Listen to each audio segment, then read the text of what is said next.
Welcome to the FNO InsureTech Podcast, a place where movers and shakers from all points within the insurance ecosystem gather and discuss all things InsureTech. Here are your hosts, Lee Boyd and Rob Beller. Hey, podcast world, welcome to another one-man show edition of FNO InsureTech. That's right. My bad. Today, you get a one-man show from FNO. Yeah. Joe. Why is that, Lee? I'm Why is sorry, that? Rob. That is the case. I was unable, in fairly short notice today, to make the podcast. Okay. As you know, we have day jobs as well, and sometimes these things called hurricanes come in, and they cause a lot of claims. And our world is to take care of these claims. Right. And Right. I had to jump on that. And so I apologize for Sarah for missing her. Oh dear. I haven't even said her name yet, but I You kinda apologize go- for not being on. You kind of go, for those of you that don't work in or touch the claims world much, like Lee and I do, when an event like Helene happens, you go from 0 to 120 miles an hour Oh yeah. in a day. In a day. And a hurricane, you do it before it hits. Hailstorm, you might do it afterwards or freeze or something. But yeah, you go fast and the needs are there and you got to work. And so that's what you've been doing? So that's what your I've been doing. excuse? That's my excuse, and I apologize for not being on. I hate it when I don't get to be on, but sometimes it Yeah, happens. and in particular today, I heard it was a great one. it was, what percentage of our podcasts are great? Oh, I don't know if I want to answer that. I don't know. I'm not going to answer that. Let's just say it's a high percentage. Yeah, okay, high Okay. percentage of great. And among the great, there are the elite, Right. which There are some greater that than you great. walk away.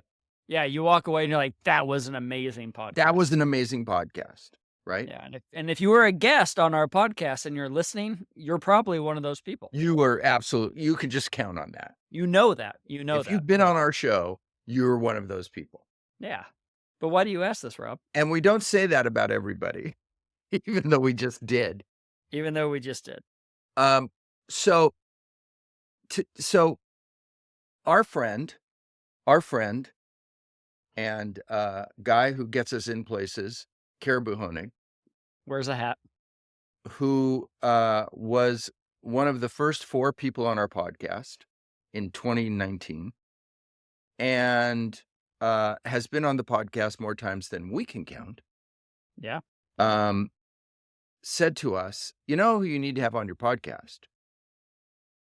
And I said, Joe Rogan? Yeah. And he said, no. And he said, Dax Shepard? Yeah. And he said, no, none of those, Rob. First of all, Rob, none of those people would say yes to your podcast. Yeah, none of those people know who you are, Rob. He said, you need to have on this amazing person in the venture investment M&A side of the ecosystem named Sara Phillips, who runs all this function for Great American out of Cincinnati. Yeah. And I'd never heard of Sara Phillips. I don't think you had ever heard of Sara Phillips. That is correct. I had not. But you're about to find out that there's 2 reasons why. One is this is the first podcast she's ever done. Ooh. And she said, Rob, it's only because you're doing the podcast. That makes sense. If Lee had been on, it would be a no-go. If but Lee because was it's on, Rob. I wouldn't have done it. Yeah, but That's because number it's 1. Rob. And number 2 is she did not say that. But she is a remarkable, intelligent, capable, experienced, thoughtful leader of in and around InsureTech investing and venture and those types of things at Great American, which is a super interesting organization in its own right. For those of you out there who know it or who have ever worked with it like we have. They have, I think it's 36, I could be wrong, could be 37, 36 lines of business. Each runs as its own division. Wow. So they're a company that has like 36 or 37, 30 some divisions. Each division has its own president. So it's a very interesting organization. But here's the catch. Super, super successful. Yeah. And also the home of Janine Davis's favorite restaurant. Oh. And I'll go as far as saying one of my favorite restaurants in the Okay. U.S. It's called Sato, S-O-T-T-O. Some people call it Soto. It's Sato.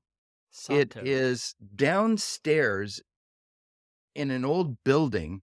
You have to go down steps. It looks like an old basement. What kind of food? It's New American with a Italian maybe influence. New American. And it is I've never heard that. Basement dining spot with an austere brick and wood interior, serving inventive rustic Italian cuisine. Man. And Janine never goes to Cincinnati and doesn't eat there. And I would dare say the same. So I have a lot of love for Cincinnati. And now even another reason to have a lot of appreciation for Cincinnati is Sara Phillips, who was with us today. And we'll speak about all things acquisition and investment for Great American. How exciting. I can't wait to listen to her. Would you like not you, her. Would you like to hear it? I would. Could we listen now? Okay. Yeah, we can do that right now. So Awesome. so this is one that you're going to have to listen to because you weren't there to make it.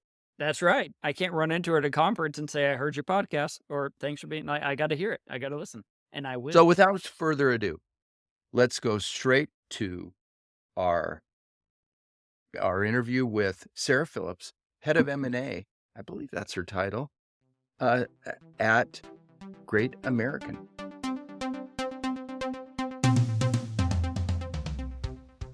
Hi, everybody. We are here with a special guest without Lee Boyd, who could not be with us today because of a previous engagement that he had. But we didn't want to wait to get this guest on. We have a very special guest.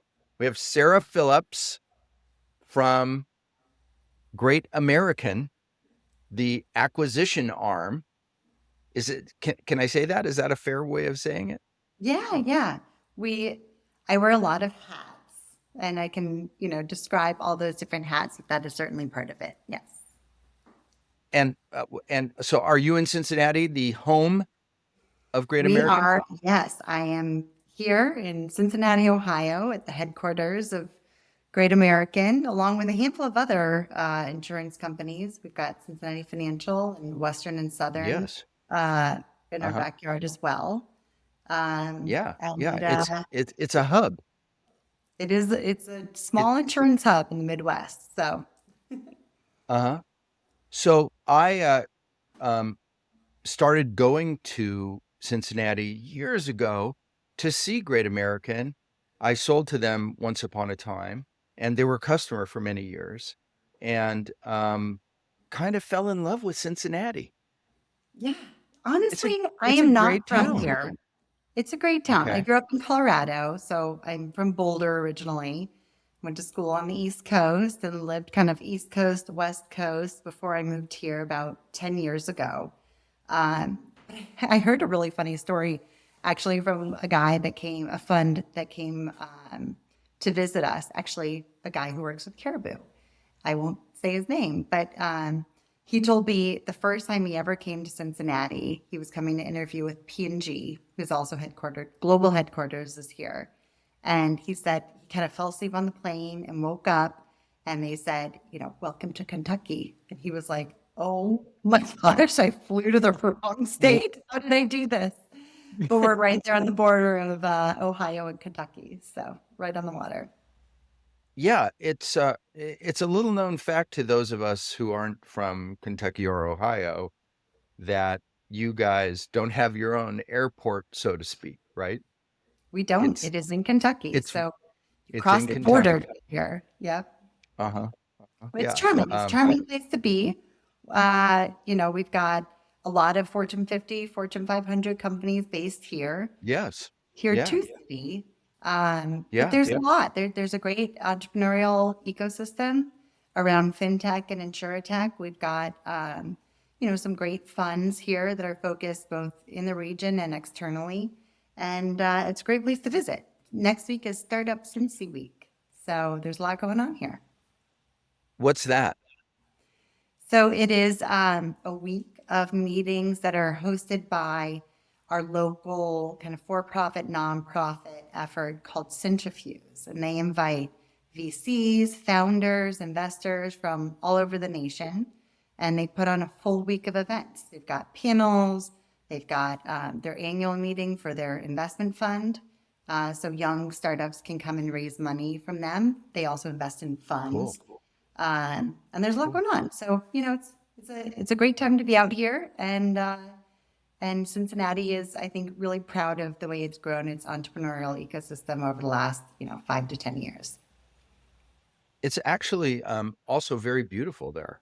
And I'm sure at this time of year, the leaves are changing and it's quite lovely. And It is. And it's also a great restaurant town. And if we were doing a podcast about travel, we could keep going. But I think we'll divert That's true. into work here. Fair enough. But first, we have to give a shout out to our old friend, maybe the person that we've had on our podcast more than anybody else, like 6 or 7 times. Caribou Honig referred you to us. That's right. And I got to say, if you didn't come through Caribou, I'm not sure I would have been up for the challenge here. So, okay. I've known Caribou for a long time, and I'd be curious to hear, how you go back with him. I met Caribou easily 10 years ago when he was still at QED. Oh, wow. Before ITC. Before ITC. Uh-huh. Yep. He was in the fintech space, and I previously, in a prior role before I joined Great American, did a lot of fintech investing and acquisitions. And so I met Caribou through QED. And then when he left and kind of was curious about this insurance world and went off and did great things there, I was several beats behind. But when I joined Great American and really understood what was happening in the InsureTech space, he was my first call. Like, oh my gosh, what do I need to know? You saw this before most of us.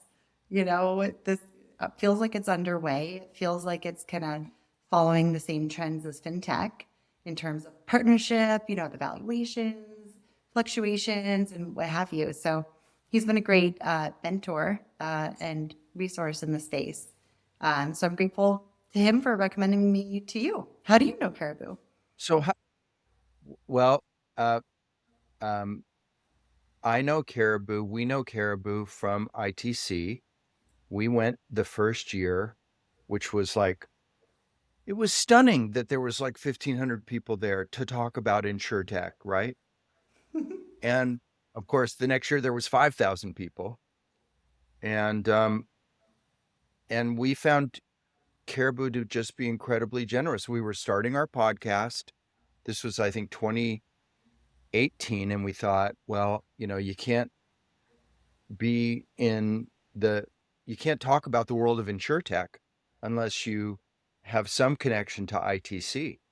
Sure. So I just sent him an email and he said, sure, I'd love to be on your podcast. And that willingness has always been there. If you know him, that probably sounds just like him. Yeah. And generous and friendly and exceedingly bright. Yeah. And a loving life in New Mexico. Yes. I hear he has quite the place there now. He's been building. It looks it sounds like he's going to have a nice house. Yeah, I know. Well, I must say, I can tell that you came from the early days of InsureTech with Caribou because you've got the E in there. Right now. Yeah, sorry about that. Later, InsureTech folks, it's kind of a flip of the coin, but that shows that you guys are, I've been around the space and been connected in with Caribou and others that go and help form a community. We had the idea that if we could be the most InsureTech service provider in like 2017, that maybe that would be attractive to potential customers, Sure. which actually turned out to be true. But then once, it became clear that this was the direction that everybody was going to need to go into, it became a little more crowded. But we got involved in it when, even before it was fully baked that it was InsureTech. And so, but it's obviously still here. And I think you would agree that it's here to stay. And, Yes.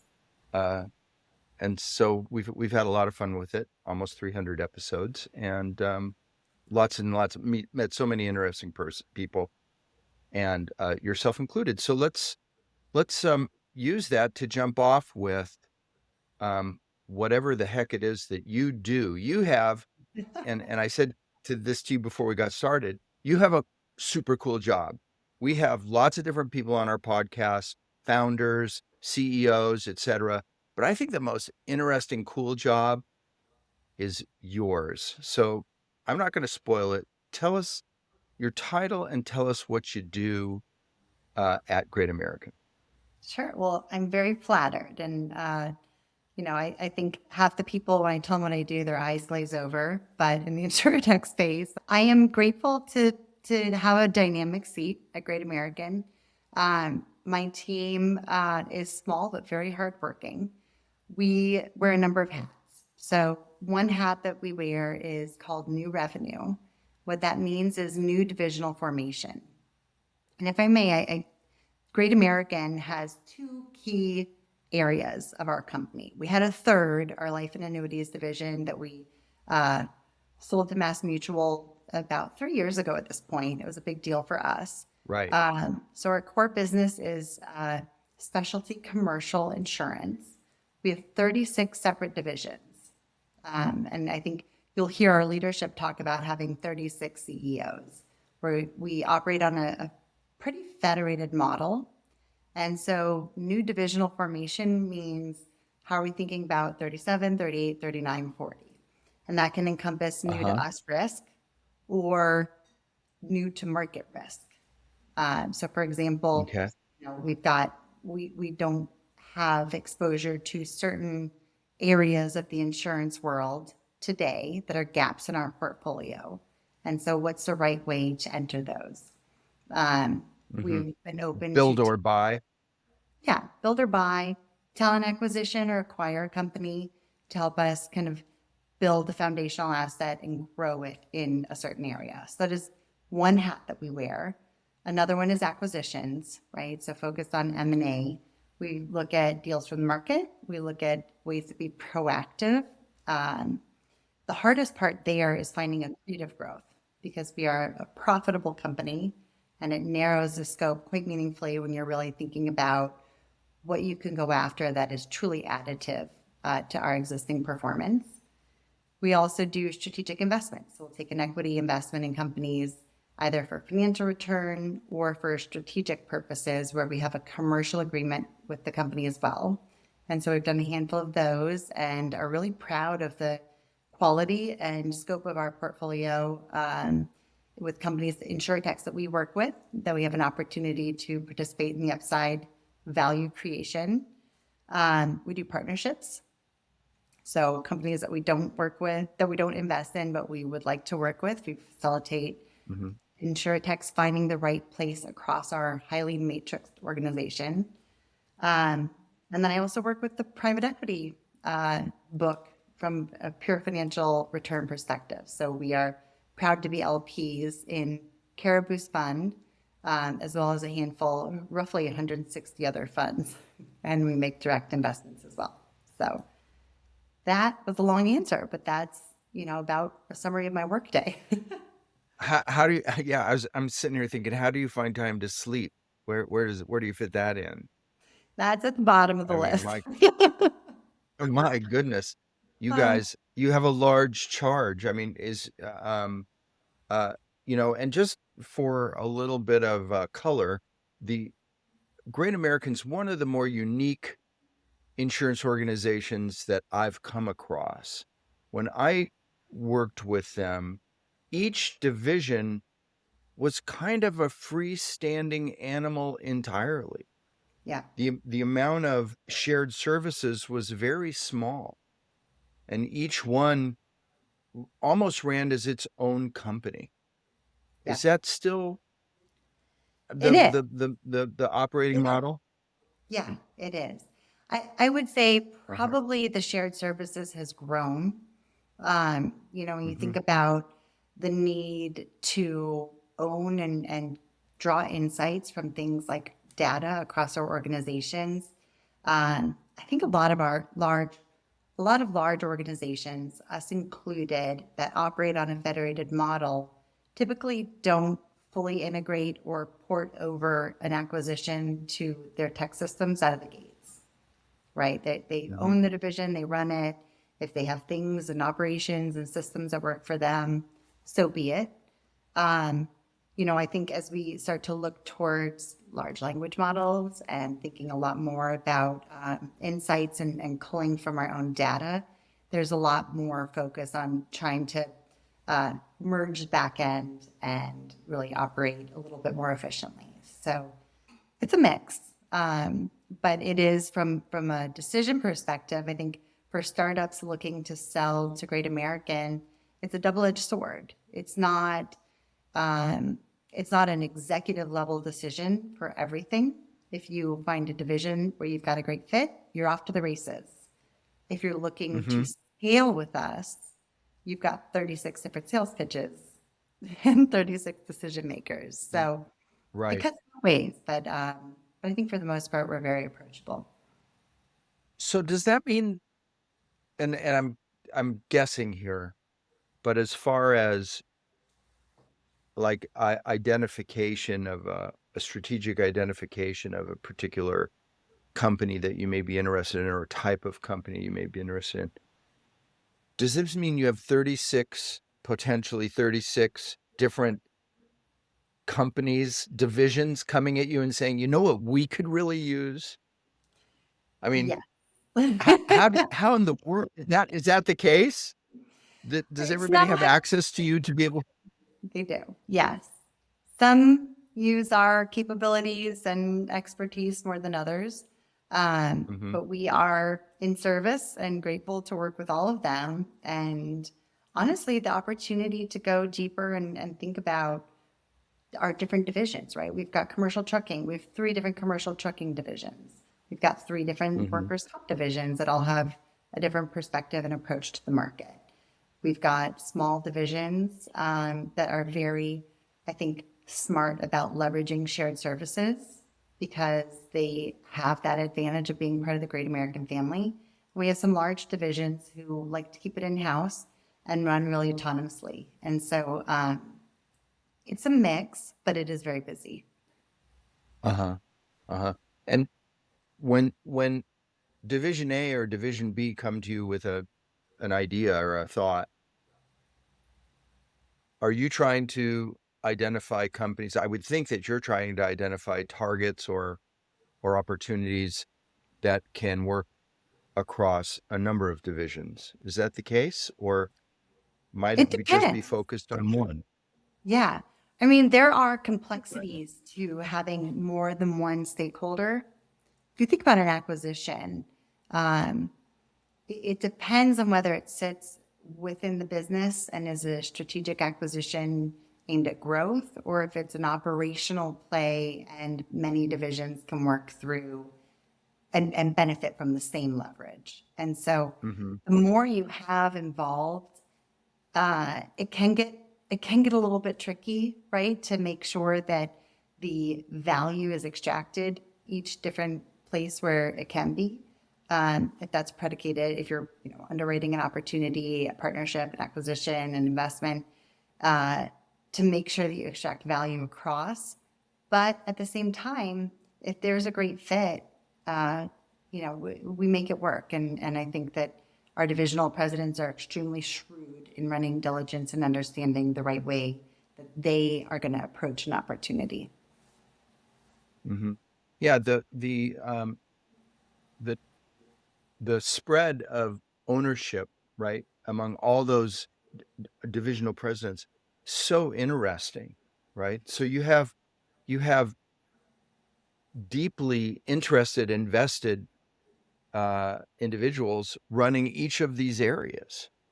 I Right. mean, and so it's that's such an interesting model. Federated, you call it. It is. Yes. Well, and if you think about it from an investment perspective as well, there are experts that are deep in their niche or their industry vertical or their area that I have access to call if an InsureTech comes and says, hey, we've got a great solution in XYZ. I have an expert, a phone a friend to call and say, what do you really think about this? I know that you are deep in this industry. This happens to come across and it's in your world. Can you help, even if it's not a fit for you, lend some expertise and perspective as we're kind of stepping down this path, either from an investment perspective or, to just get our arms around something new to us. So it's really a deep well of resources and knowledge that is there to tap. So it does cut both ways. I think that's awesome. I mean, It is. to have that in your from where you sit, right? Yeah, it's I mean, amazing. you're probably rarely involved with something or looking at something that nobody has any idea what the heck it means or is. No, there's always someone, and even if there are a few differing opinions, it's always valuable. So if you think about investing and trying to gain perspective, we'll have fund GPs who call and say, hey, we're kind of thinking about this. Do you guys have someone that we can talk to? We're trying to develop perspective before we place a large bet. And we have some funds that we're invested in, and we offer that up to a smaller set, just so we're not pulling on time for diligence out of operations. But it is an incredible resource, and they're deep, and they're the exact right person for something in their area, and it's amazing. I get to learn so much all the time about so many different areas from in my opinion, the best in the business. So it is really neat. Do you consider yourself an insurance professional now? That is a great question. I feel like I play one on TV, but I don't think that I can claim that because I have such a deep respect for how involved it is. I will say I've got a feel for the acronyms, and I understand in finance. My background is in investment banking, private equity, really more on the finance side. But finance has its own set of acronyms. And I feel like I'm bilingual between finance and insurance, but there's really not a lot of crossover. So I know enough to be dangerous, but I'm not naive enough to say, yes, I'm an insurance professional, because I'm just not in that role. But you can sit in a meeting and pick up the gist of the technical side of it. Yes. Yeah. I know a lot about underwriting, claims, the operations, how we calculate core, what, the different components and FNOL and all of our different pieces of the business. I feel very well versed in them, but I've never sat in the operational seat. So I think I could fool a lot of people into thinking that I'm a true insurance person, but I know it runs so much deeper than that. So I don't feel quite comfortable. I can admit this now because I'm semi-retired, but I never worked a claim in my life. Oh, Not really? one claim. But how did you get along claims without ever actually sitting in that seat? That's interesting. I was super collaborative, and which just is kind of naturally one of my strengths, right? And I I knew, like you, I had all these expert resources that worked with me every day and worked for our company. And so as we were finding new opportunities, I would just attach myself or attach that person to the opportunity, and who could speak about it in deep technical ways. And I never really pretended otherwise. Plus, I was a principal of the company, so that let me get away with a lot. I took a course in like an executive education course at Northwestern. This was a while ago. But the premise of the course was that in today's world, the amount of data and information that's being generated every second, nobody really can be an expert at more than one thing. It's hard to be an expert in one thing. And that is if you spend all your time consuming information and staying up to date with everything that's going on. It's just not possible. Right. The key is really staying on the surface in some ways and understanding who in your network can go deep into that area, or kind of understanding who on your team is the right person to deal with this, and you know enough about them and what their expertise is. They can always get things to the right place. And honestly, that's not so dissimilar to where I feel like I sit a lot of the time too. Yeah, I love that. I think about that with medicine all the time, right? Yeah. I mean, how do you find the best person in anything when it's such a dynamic world? And now, as AI, is increasingly becoming part of the conversation and the equation, I mean, the information is almost there. Right. Just who has the time to read it all? Right. And how do you like bottom things out and get perspective? Yeah. It's tricky. I will say we looked at an opportunity in the medical space, and we had a meeting with a group of senior folks. And part of the discussion was, the subject matter at hand, but then it kind of drifted to like, well, but like, let's say, for example, if you had to get a knee replacement, where do you see the fewest claims? Or where do you, it turns into like, how can I use this information for me? You seem like an expert. I've got a few personal questions I'm going to toss in the mix too. And part of that is because it's just tricky to consume all the information and get perspective and, kind of get to the right answer, which at the end of the day, I feel like is kind of what we're all trying to do, right? Yeah, right. So where would you say you spend most of your time and energy in your position? Yeah. It's a funny question because I keep gut checking that these days. We have been so busy.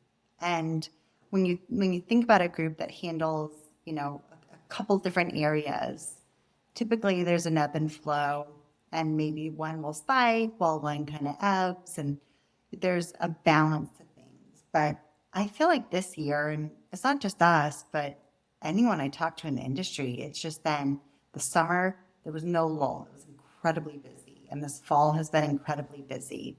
And so I'm at a bit of an anomaly now where I don't know where I concentrate and spend my time because there is so much going on at once, which is exciting. I wouldn't have it any other way. But there's a lot. There's a lot to work through. It feels like the markets have kind of come back. There's a lot of dynamics at play here.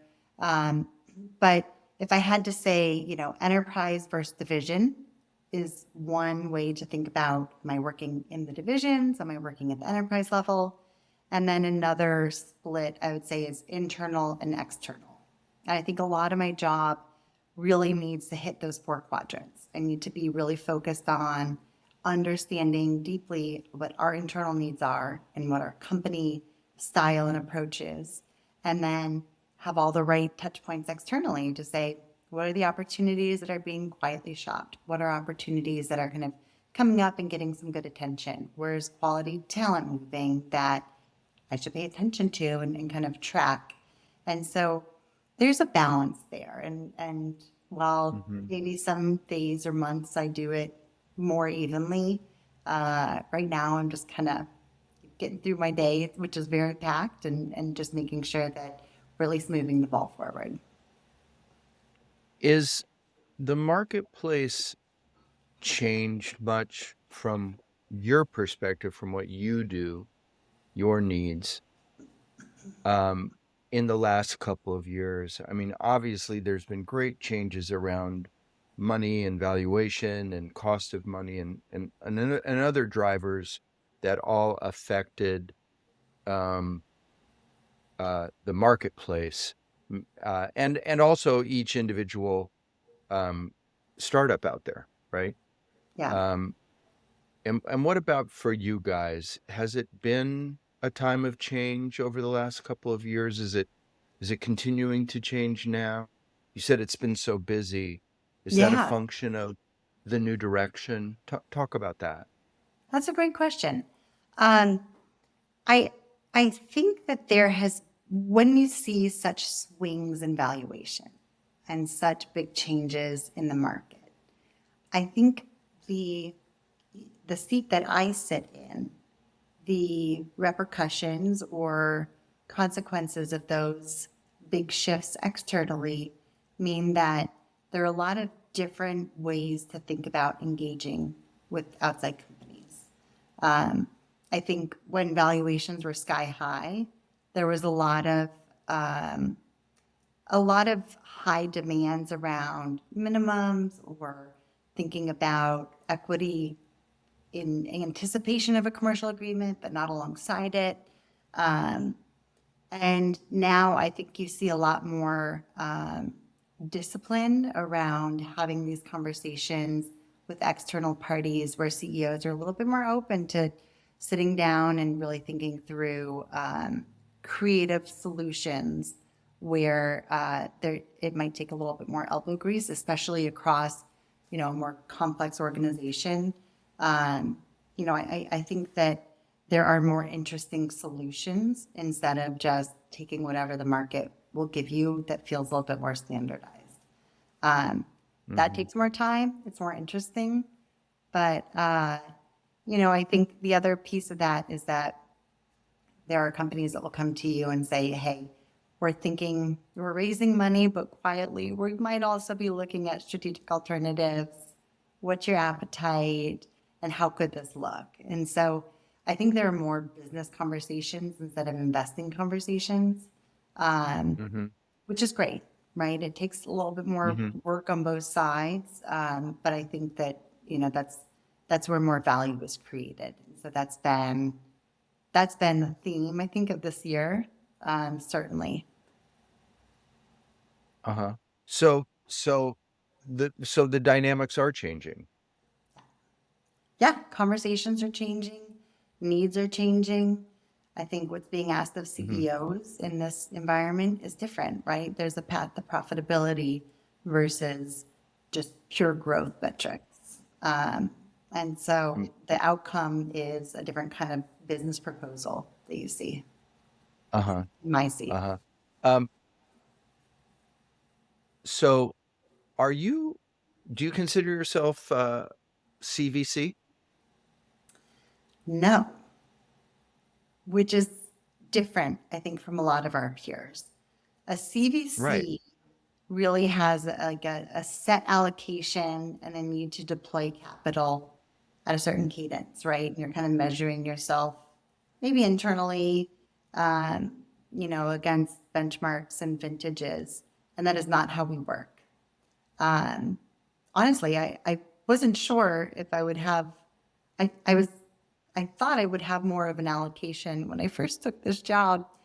And the more I thought about it and kind of talked to our leadership, it makes sense to not have just a straight allocation that needs to be deployed into opportunities, because then you're really looking at the market and kind of seeing what's interesting or seeing the best of the best and making some bets. And I actually don't think the right answer is joining cap tables and making bets in your space with young companies. I think the right answer is joining a cap table as a strategic comes with a lot of responsibility, right? I mean, you need to Sure. you need to be aware that every investor that looks at the company is going to look at our name and say, oh, what business are you doing with them? And if the answer is nothing, then we haven't quite done our work. We should be more than just capital. And so I talk to companies about that all the time. If you really want us on your cap table, let's find a way to work together and let's have a clear path. Or let's just call it a financial investment and don't expect, much more. And we're happy to take bets, right? We've got, over 100 direct investments within AMM. So I think at the outset of the call, I said, we've got two big divisions, and I described one and I never described the other. The other one is American Money Management. And so that is a, kind of roughly $15 billion fund. It's managed in-house. And while a lot of the fund is, kind of fixed income and more public equities, there is a good portion of that fund that is what we call alternative investments. So we invest in funds, venture, private equity, fixed income, and we invest primarily alongside the GPs that we're backing in co-investment opportunities as well. So we're very active in that space. And so if you're coming to us from a financial return proposal, we're all ears. If there's something more to be done strategically or you play within the insurance space, I think it's appropriate to ask more of that opportunity. So that's kind of where we sit. I think a lot of our listeners, you speak about, you talk about strategic involvement. I think a lot of our listeners are always, interested to hear about that because, of course, they're looking for business, right? Right. And can you share like a story that maybe you have that comes to mind about a strategic investment that you've made that's worked out and gone well? Yeah. So we don't typically disclose the names of companies, but I will describe this. Okay. I'll describe the structure of a deal that we've done and is similar to other deals that we would consider to be strategic investments. So we talked a little bit about a pure equity investment, where an investment goes from an investment to a strategic investment is really where there's an opportunity to build or there is an existing commercial relationship in place. What does that mean? We offer capacity, we use it operationally, we embed their tech, to support some area of our company, but there is some business to be done.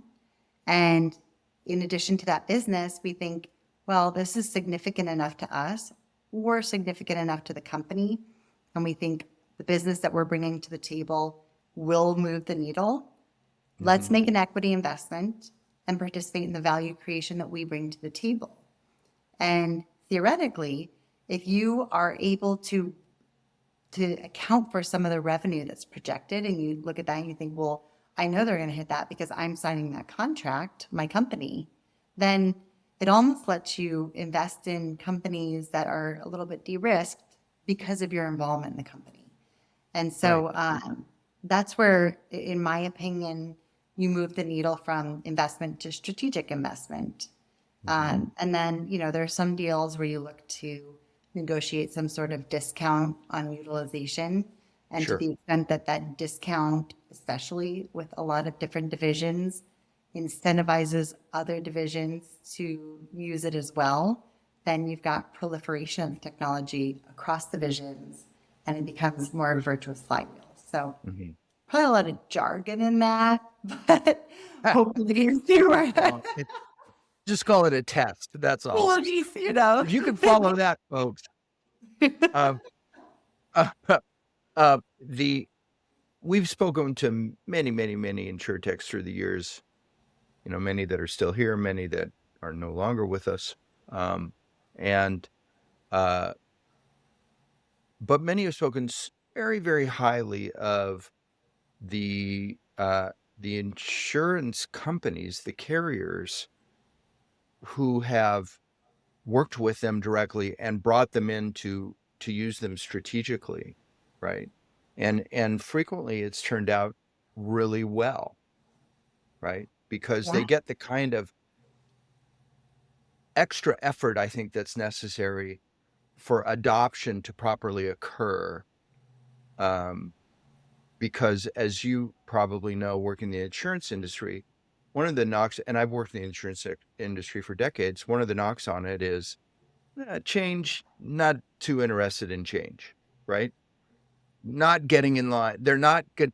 No one's ever going to say, well, the first industry to adopt change will be the insurance industry. That's not our rep, and well-deserved. Yeah. So for these new age companies, for new technologies or new process technologies to come in and make an impact can sometimes be challenging just on the surface, just getting people to pay attention. Yeah. Right. Yeah. And so I know that many InsureTechs love this opportunity, money aside, to get to be able to run their product and see it operate. Yeah. We love that. I mean, that is, I would say, a big part of the work of my team is to help be a soft landing place for great companies who have something that's relevant, and then get them to the right people in our company and save them from spinning their wheels, right? If you're a company burning cash, you don't want to talk to 10 people when you've got a path to finding the right one and seeing if it's a fit. And we don't want to waste anyone's time. And so, I think that I do think that there's an openness in the insurance industry. I will say one of my observations coming from the finance world and the investing world specifically into insurance is the irony that the expertise of a carrier is underwriting and understanding risk. Mm-hmm. And if you think about it from an investment perspective, that's also what you're doing. You're understanding and investing not with zero risk, and insurance is not zero risk either, but taking calculated bets, right? And that should apply to working with startups. In fact, insurance companies should be extremely well positioned to assess young companies, assess the risk there and the benefit, and deploy technology, but while being, kind of reflective on what our core expertise is as a company and as an operational entity, and what is not our core, which is, oftentimes why the partnership between InsureTechs and insurance companies makes so much sense, because we just have core capabilities. I just think it's funny that insurance companies always get knocked for not wanting to take on anything incremental, because they're very well positioned to assess it and assess, what the likely outcomes are and engage. And that's a lot of what we focus on a day in, day out basis. Right. Plus, I think that we've also seen carriers regain a lot of stature and respect in the last few years, going from, oh my God, InsureTech's an existential threat, right, to carriers, to, oh wait, yes, they may have been around for 100 years, or they may have, still have pieces of paper in their offices, but they know how to do this, and they're really, really good at it, at a hard thing, and that's underwriting risk, right? And doing it well, and making money by doing it, and so and a lot of the disruptive, quote unquote disruptive carriers, InsureTech carriers, have struggled so greatly. And so, the old school carriers like yourselves, I know have been around for, a long time. 150 years for us. Yeah, that's a long time. Yeah, it's a long time.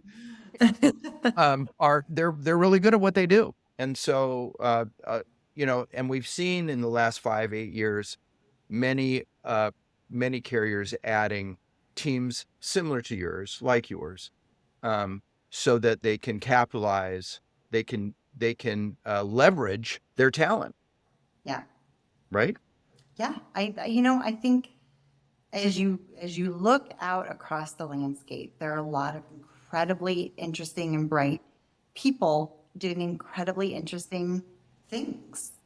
And if you can figure out the way to tap into that, and for a lot of carriers too, and I can say this, having sat in the investor seat too, why not let venture capital funds fund the development of all this amazing technology and you get to rent it and see how it works for you, right? I mean, that's an incredible proposition. And I don't know why you wouldn't do that all day long, because you don't have to build the team and build the tech and get all the bugs out. You just get to try incredible things in the market that can be accretive to your business. So there's a lot that makes sense there. And there's a lot, honestly, Caribou calls it InsureTech 2.0.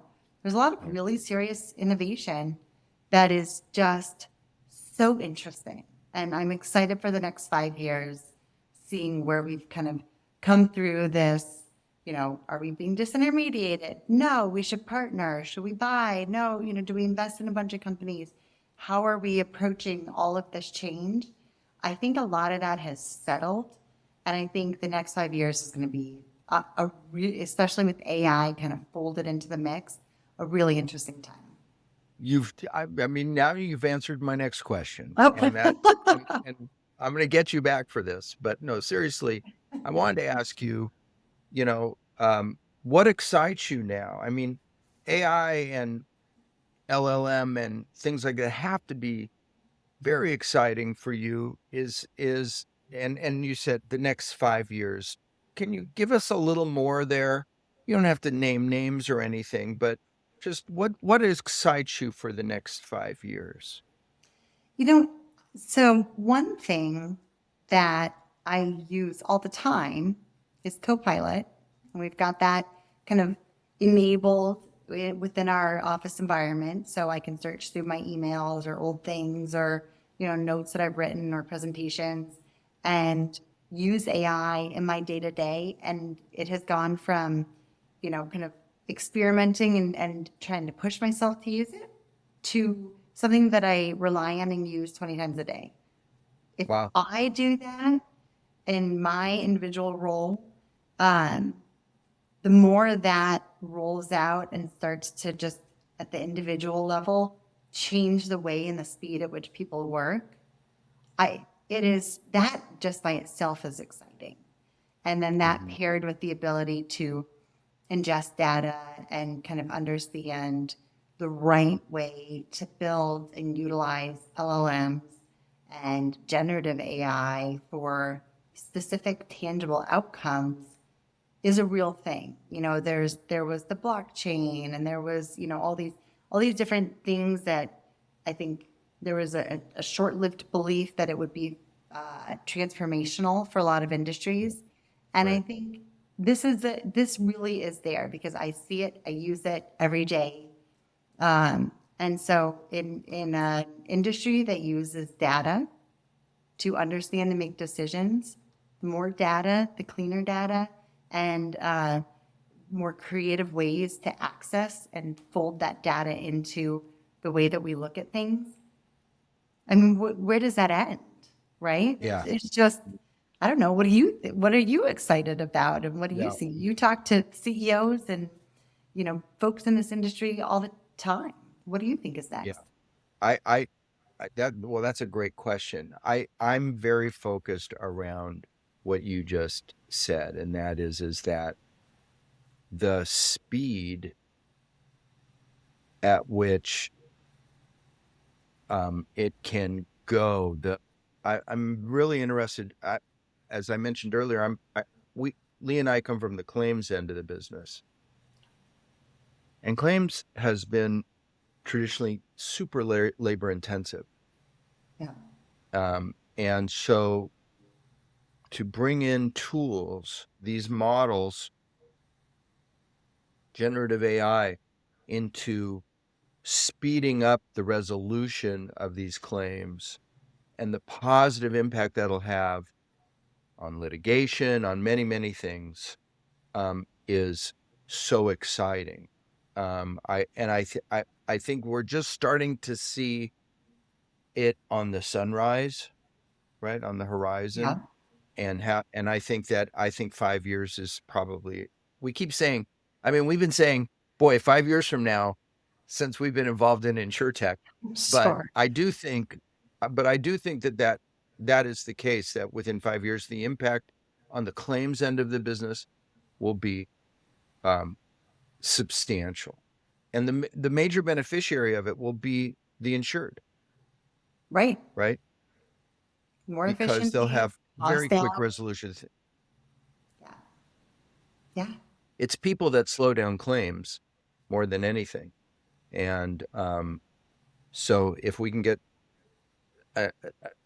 something that's even smarter involved in it, that moves at basically the speed of light, that's very exciting.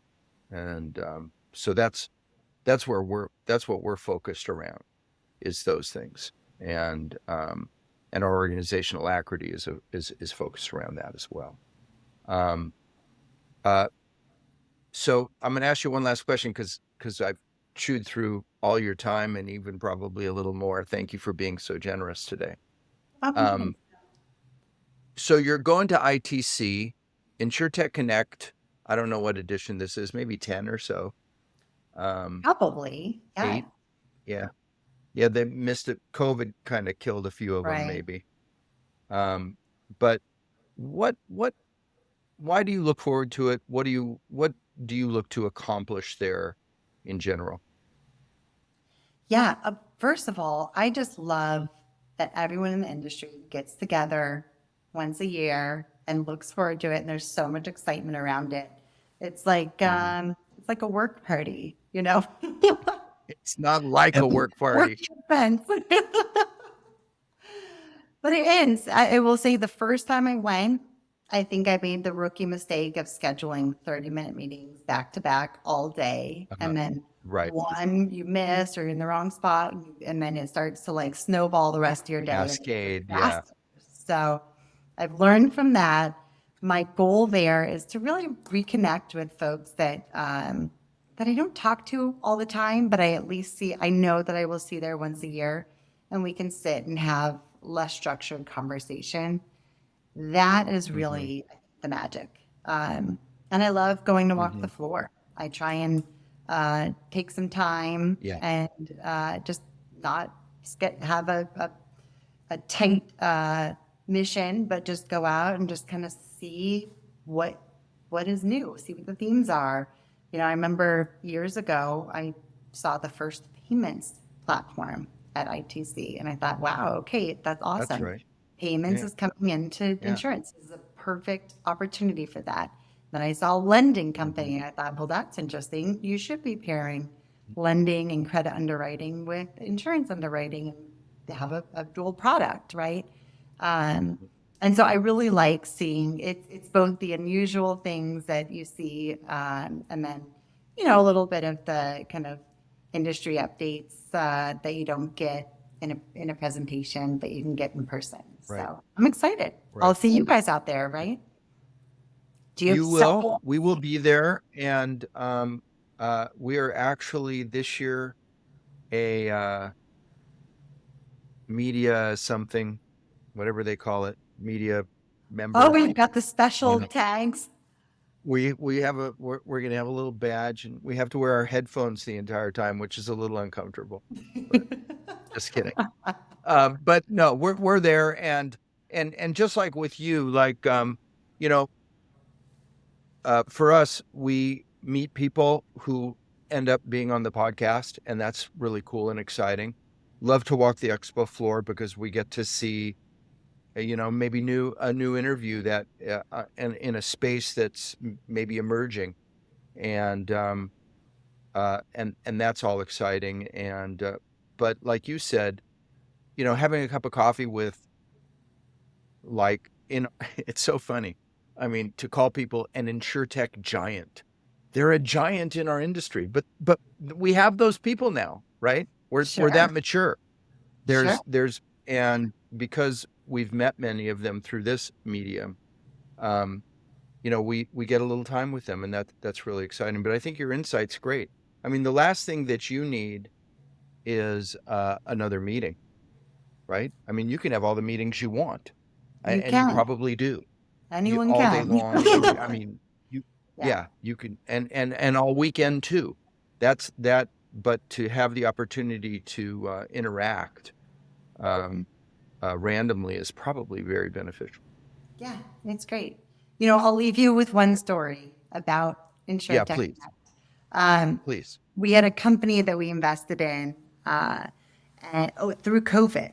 So made our first investment, got to know them. I actually met the CEO at a conference in person, but then we wound up doing diligence and doing everything virtually, which felt like a faux pas, right? After so many of the .com kind of were fraudulent things that what's ingrained in my head from a diligence perspective is you always go out, you see the office, you meet people.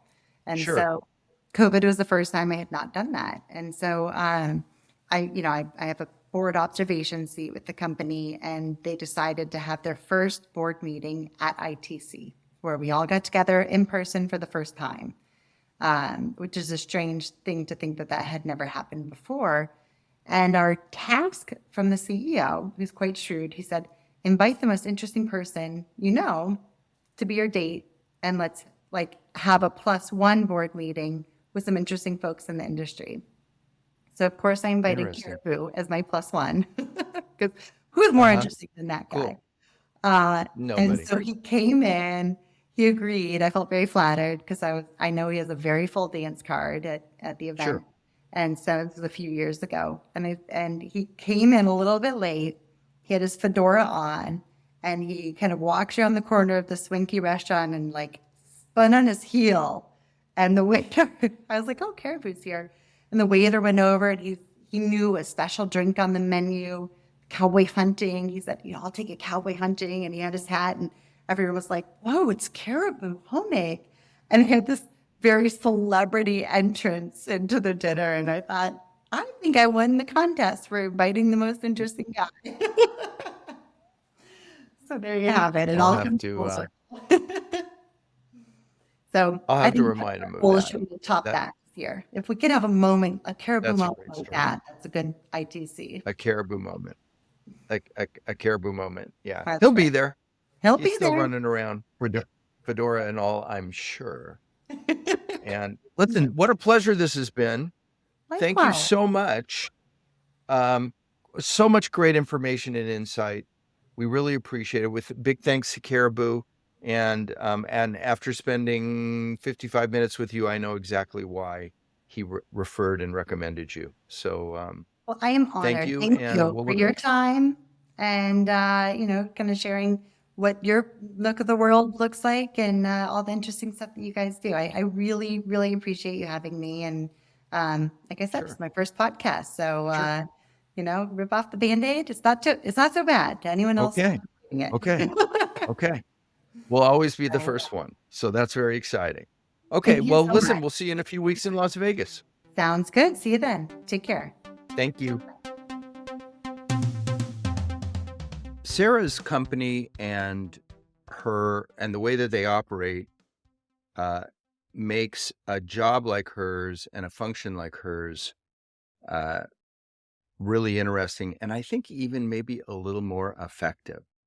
Like when she said that she has, I think it's 36 division presidents, right? So you have all these little businesses being run inside of a larger business under one roof. Very interesting. And so you have a tremendous amount of subject matter, specialty, and understanding. And so for her to be able to go out and to run acquisitions or investments, the resource pool that she's pulling from is deeper, much deeper. And on top of which, she's super bright. So you put all those things together. It was terrific to have her on today. Well, I sure wish I was on, Rob. I wish I would have been able to hear all these things and listen to her, but I cannot wait to listen to this when it comes out. As I often do, I often listen to all of our podcasts from beginning to end. I will with this one as well. Lee and I were just having a conversation about the fact that he never listens to our podcasts, and he's trying to convince me that he does, but that's okay. I listen to him. We'll leave that. We'll leave that for you, the listener. Yeah. We'll leave that for you, the listener, to judge. And thanks for coming, as always, and coming along with us. And we look forward to seeing you. We're busy with conferences over the next few months. Look forward to seeing you. And until then. Bye, everybody.